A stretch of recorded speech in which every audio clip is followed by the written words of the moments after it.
Salud y Medio Ambiente. Quinto grado. Fallas geológicas. Hola estimados estudiantes, soy Adverdi y el día de ahora en tu programa Aprendamos en Casa vamos a hablar de un contenido muy interesante. Dentro de la asignatura de Ciencia, Salud y Medio Ambiente hablaremos sobre fallas geológicas. Comencemos. Seguramente cuando has caminado sobre las calles alrededor de tu comunidad, has encontrado algunas elevaciones de terrenos. Dichas elevaciones de esos terrenos normalmente lo llamamos como cuestas. Quizás pasas desapercibido por ellas.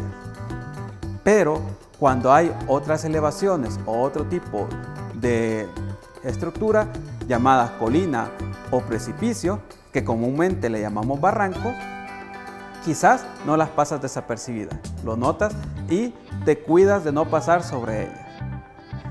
Esas estructuras que te acabamos de mencionar tienen que ver con la falla geológica de la Tierra. Dichas fallas se originan por el desplazamiento y deslizamiento de dos bloques. Bueno, para saber más cómo es que se comportan las fallas geológicas, demos un repaso por la historia. La palabra geología viene del griego geo, tierra, y logos, discurso, y es la ciencia que estudia el planeta Tierra, dividiéndose tradicionalmente en dos áreas, la física y la historia. La geología física estudia los materiales que componen nuestro planeta, buscando comprender los diferentes procesos que interaccionan debajo y encima de la superficie terrestre. El fenómeno de los terremotos y erupciones volcánicas ha sido estudiado por los griegos desde hace más de 2300 años. Aristóteles explicó sobre la naturaleza del mundo, dando opiniones un poco arbitrarias. Entre ellas, creía que los terremotos se producían cuando el aire entraba con fuerza en la Tierra, calentándose por los fuegos centrales y escapando de manera explosiva. En el siglo XVI, James Ussher construyó una cronología de la Tierra, conocida como catastrofismo, donde se creía que la Tierra se formó debido a grandes catástrofes. Las montañas o los cañones fueron resultado de desastres súbitos en poco tiempo. A finales del siglo XVII inicia la geología moderna, donde James Hutton establece el uniformismo, donde destaca que las leyes físicas, químicas y biológicas que actúan en la actualidad lo hicieron también en el pasado geológico. Muy interesante el repaso por la historia. Además, hemos verificado cómo ha venido evolucionando la parte de la geología física. Ahora, veamos cómo se clasifican las fallas geológicas. Imaginemos un bloque que tiene diferentes secciones, cada una de diferente material. Si hay esfuerzos actuando de manera lateral, hace que nuestro bloque se fracture, pudiéndose dar dos resultados. En el primer caso, podía haber una ruptura, pero los bloques no llegan a deslizarse entre ellos, y es conocido como diaclasa. En el segundo caso, hay un desplazamiento de los bloques a lo largo de la superficie fracturada, formando así una falla geológica. Los bloques se le conoce como bloque piso y bloque techo, que se desliza por el plano de falla, formando una discontinuidad llamada salto de falla. Los tipos de fallas se diferencian por el plano de falla, que puede ser inclinado o vertical. En el primer caso, las fuerzas que actúan es hacia afuera de los bloques, creando un aumento de superficie, originando una falla normal. Cuando la fuerza es hacia adentro, se genera una falla inversa. En el segundo caso, los bloques se desplazan de manera horizontal, originando una falla direccional, que se subdivide en destral o sinestral. Por último, se tiene la falla oblicua, que es la combinación entre los desplazamientos horizontales y verticales respecto al plano de falla. Muy bien. A tu izquierda lo que tengo es un bloque de terreno, o lo que nos simula un bloque de terreno, donde nos muestra la parte inferior. Puedes observar que hay varias capas. Entonces, esas capas nos dan la referencia de cuándo surge una falla y cuándo no. Por ejemplo, en esta sección podemos ver que hay una fractura, pero en esa fractura no hay una falla geológica. Por lo tanto, esto se le conoce como diaclasa. En las otras secciones sí hay diferentes fallas, y las podemos clasificar por su estructura. Por ejemplo, en esta sección hay una falla normal. Para entender un poco más cómo es esto de la falla normal y la falla direccional, vamos a explicarlo con unos bloquecitos de plastilina que tengo a este lado.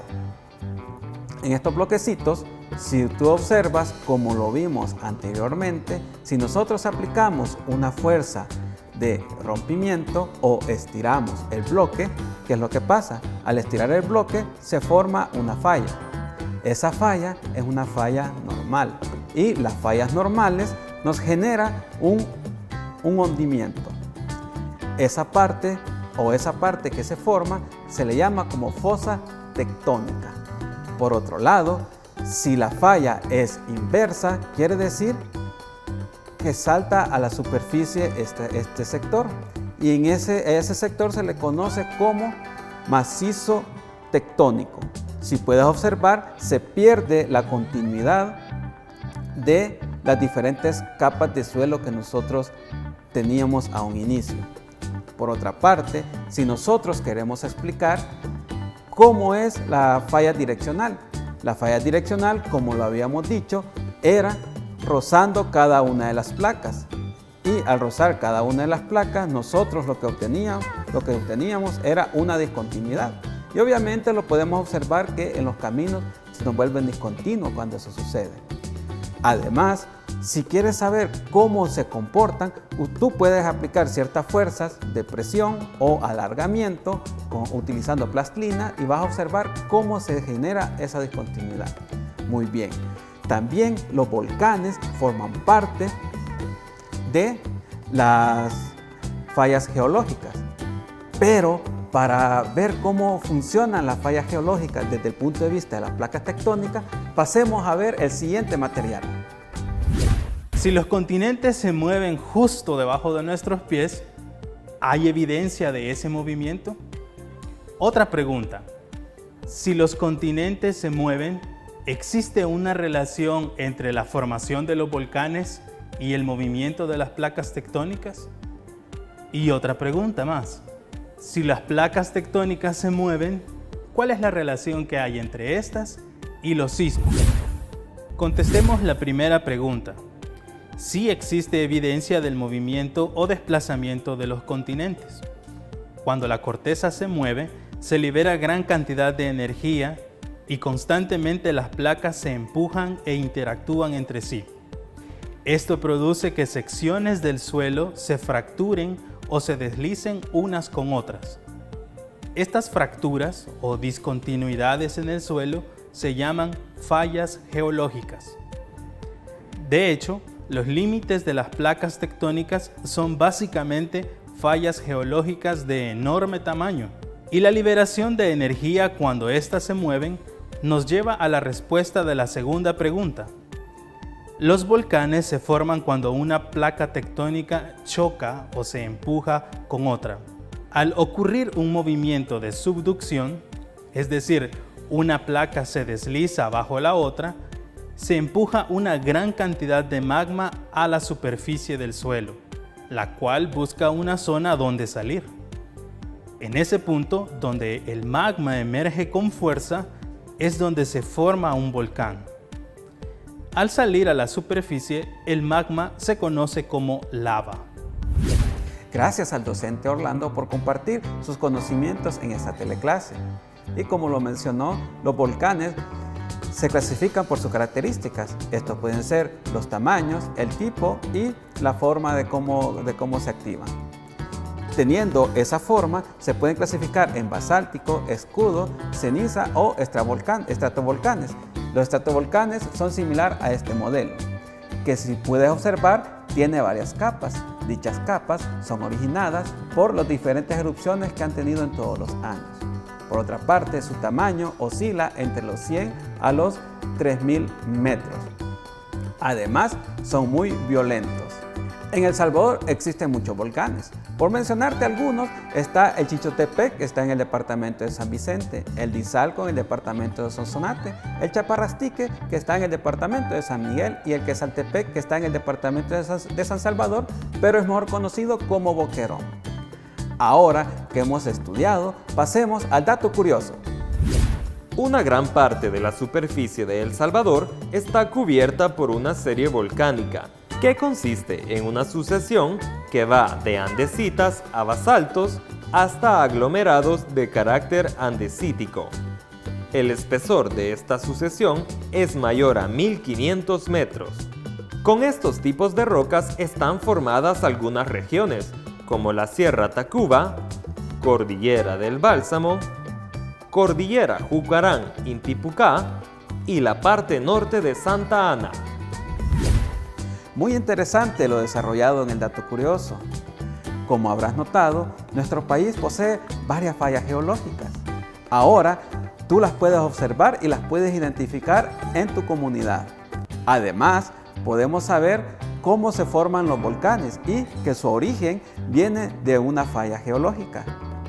También en nuestro país existen varios volcanes. Algunos de ellos se encuentran todavía activos. Con ello, vamos a dar un breve resumen de lo desarrollado en esta teleclase. Muy bien, ahora hemos aprendido a identificar las diferentes fallas geológicas que existen en los terrenos. Recordemos que una falla geológica proviene de una ruptura de la corteza. Además, las fallas geológicas también vienen originadas sobre el movimiento de placas tectónicas, que también las placas tectónicas dan origen a lo que son los volcanes, que es un ejemplo de falla geológica también. Ahora que hemos aprendido nuevos conocimientos, pongámonos a prueba con las siguientes preguntas. Observa la siguiente imagen. ¿Qué volcán es? A. Chinchontepec, volcán de San Vicente. B. Izalco, volcán de Izalco. C. Chaparrastique, volcán de San Miguel. Si seleccionaste A. Chinchontepec, volcán de San Vicente, estás en lo correcto. Observa la siguiente imagen. ¿Qué volcán es? A. Quesaltepec, volcán de San Salvador. B. Chaparrastique, volcán de San Miguel. C. Izalco, volcán de Izalco. Acertaste con la respuesta correcta. C. Izalco, volcán de Izalco. De acuerdo al desplazamiento de los bloques, este tipo de falla corresponde a falla inversa. B. Falla normal. C. Falla direccional o de desgarre. Si respondiste B. Falla normal, estás en lo correcto. ¡Excelente! Has superado la prueba. Bueno, lastimosamente hemos llegado al final de esta teleclase. Espero hayas aprendido nuevos conocimientos. Y recuerda sintonizar la próxima semana tu programa Aprendamos en Casa. Hasta luego.